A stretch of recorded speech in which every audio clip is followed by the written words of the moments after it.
दोस्तों, हर साल 15 अगस्त को स्वतंत्रता दिवस पूरे जोश के साथ मनाया जाता है। इस दिन ब्रिटिश शासन से भारत को आज़ादी मिली थी। 15 अगस्त के दिन को संपूर्ण भारत में राष्ट्रीय और राजपत्रित अवकाश के रूप में घोषित किया गया है। परंतु दोस्तों, क्या आप जानते हैं कि आखिर 15 अगस्त को ही क्यों स्वतंत्रता दिवस मनाया जाता है? आप देख रहे हैं न्यूली 24 और बने रहिए हमारे साथ इस वीडियो में अंत तक। दोस्तों, भारत के उपमहाद्वीपों की सीमा चौकी पर 17वीं शताब्दी के दौरान कुछ यूरोपियन व्यापारियों द्वारा प्रवेश किया गया और ब्रिटिश ईस्ट इंडिया कंपनी ने भारत को विशाल सैनिक शक्ति के कारण गुलाम बना लिया।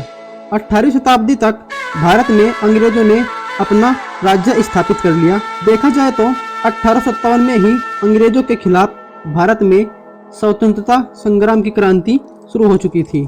इस विद्रोह को सिपाही विद्रोह का नाम दिया गया और 1857 का विद्रोह कहा गया। इस विद्रोह के द्वारा भारत को नियंत्रित मुक्त कराने का एहसास ब्रिटिश राज को भारतीय स्वतंत्रता सेनानियों ने दिलाया था। भारतीय राष्ट्रीय कांग्रेस अधिवेशन 1929 में लाहौर में हुआ था, जहां पर भारत ने पूर्ण स्वराज की घोषणा की थी। 1930 से लेकर 1947 के बीच कई आंदोलन हुए, जिनमें से एक था सामान्य अवज्ञा आंदोलन, जिसे महात्मा गांधी ने 1930 में शुरू किया था, जिसका अर्थ था बिना हिंसा के किसी सरकारी आदेश की अवहेलना करना।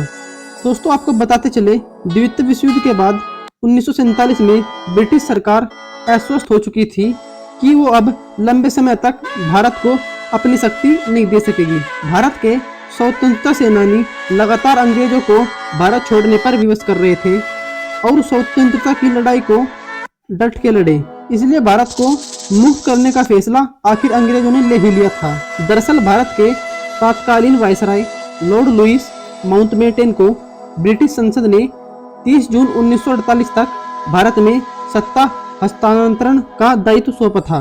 बात करें चक्रवर्ती राजगोपालाचार्य के अनुसार, अगर माउंटबेटन ने 30 जून 1948 तक इंतजार किया होता तो उनके पास हस्तांतरित करने के लिए कोई सत्ता नहीं रही। इसलिए माउंटबेटन ने अगस्त 1947 को ही ये दायित्व पूरा किया था।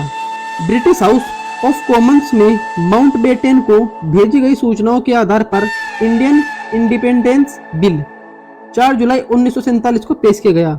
इस विधेयक को ब्रिटिश संसद ने तुरंत पारित कर दिया और इसके अनुसार 15 अगस्त 1947 को भारत में ब्रिटिश राज समाप्त होना तय हुआ। हालांकि भारत की आज़ादी के बाद हिंदू मुस्लिम दंगों के कारण भारत और पाकिस्तान अलग होकर दो स्वतंत्र उपनिवेश बने, जिन्होंने ब्रिटिश कॉमनवेल्थ के तहत रहना स्वीकार किया।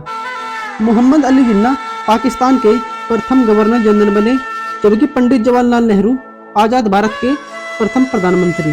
दिल्ली को देश की राजधानी घोषित किया गया। स्वतंत्रता सेनानी इत्यादि ने भाग लिया और आजादी का जश्न मनाया। दोस्तों, जब भारत आजाद हुआ था तब भारत की 500 से ज्यादा रियासतों का भविष्य भी नए देशों पर जोड़ दिया गया था। इन रियासतों को भारत और पाकिस्तान में से किसी एक को चुनना था। कई रियासतें 15 अगस्त 1947 से ही भारत या पाकिस्तान का हिस्सा बन गई और कहीं आज़ादी के बाद भी किसी भी देश में शामिल नहीं हुई।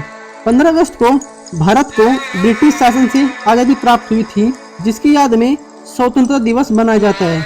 हर साल पूरे उत्साह के साथ ये दिन बनाया जाता है। ऐसा कहना गलत नहीं होगा कि भारत के गणराज्य ने 15 अगस्त 1947 को अंग्रेजों के शासन से अपनी स्वतंत्रता प्राप्त की। तब से 15 अगस्त को ब्रिटिश सरकार से आज़ादी मिलने के उपलक्ष्य में भारत में स्वतंत्रता दिवस मनाया जाता है। भारत के लिए 15 अगस्त अपने पुनर्जन्म का दिन है और एक नई शुरुआत भी है। तो दोस्तों, उम्मीद है आपको जानकारी मिल गई होगी। ये थी न्यूली 24 की जानकारी, और ऐसे ही जानकारी पाने के लिए न्यूली 24 को सब्सक्राइब करना न भूलें। मिलते हैं नेक्स्ट वीडियो में, तब तक के लिए टेक केयर।